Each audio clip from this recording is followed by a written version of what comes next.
और जिनको ये लोग उसके सिवा पुकारते हैं वो उनकी पुकार को किसी तरह कबूल नहीं करते मगर उस शख्स की तरह जो अपने दोनों हाथ पानी की तरफ फैला दे ताकि दूर ही से उसके मुंह तक आ पहुंचे, हालांकि वो उस तक कभी भी नहीं आ सकता। और इसी तरह काफिरों की पुकार बेकार है। और जितनी मखलूकात आसमानों और जमीन में है खुशी से या नाखुशी से अल्लाह के आगे सजदा करती है और उनके साए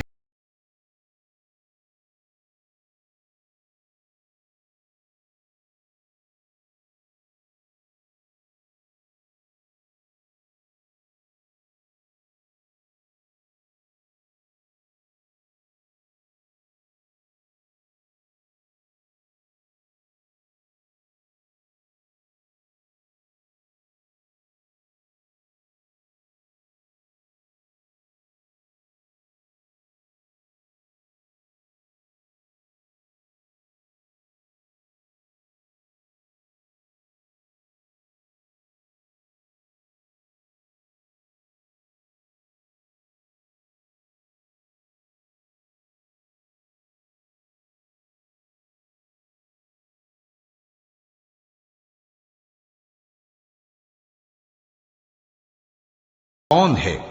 तुम ही कह दो कि अल्लाह। इनसे कहो कि क्या तुमने अल्लाह को छोड़कर ऐसे लोगों को कारसाज बनाया है जो खुद अपने नफा और नुकसान का भी इख्तियार नहीं रखते? कहो क्या अंधा और आंखों वाला बराबर हैं या अंधेरा और उजाला बराबर हो सकता है? भला इन लोगों ने जिनको अल्लाह का शरीक मुकर्रर किया है, क्या उन्होंने अल्लाह किसी मखलूकात पैदा की है जिसके सबब उनके लिए मखलूकात मुश्तबा हो गई है? कह दो कि अल्लाह ही हर चीज का पैदा करने वाला है और वो यकता है, बड़ा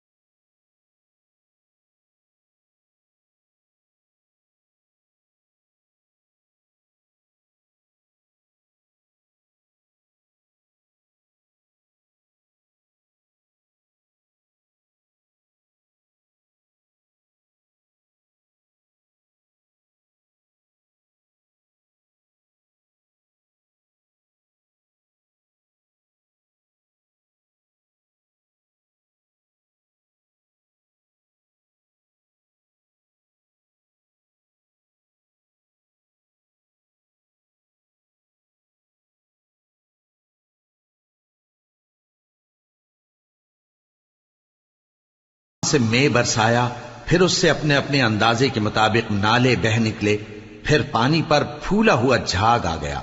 और जिस चीज को जेवर या कोई और सामान बनाने के लिए आग में तपाते हैं उसमें भी ऐसा ही झाग होता है। इस तरह अल्लाह हक व बातिल की मिसाल बयान फरमाता है। सो झाग तो सूख कर जायल हो जाता है और पानी जो लोगों को फायदा पहुंचाता है वो जमीन में ठहरा रहता है। इस तरह अल्लाह सही और गलत की मिसालें बयान फरमाता है।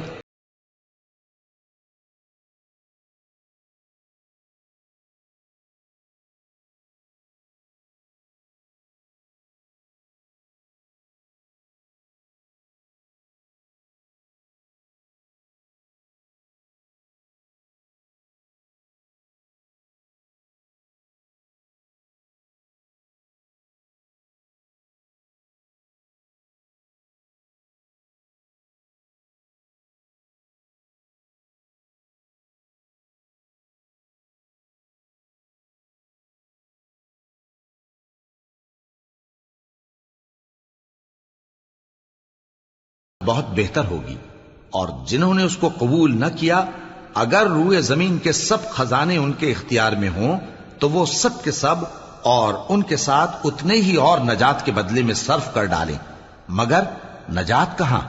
ऐसे लोगों का हिसाब भी बुरा होगा और इनका ठिकाना भी दोज़ख है और वो बुरी जगह है।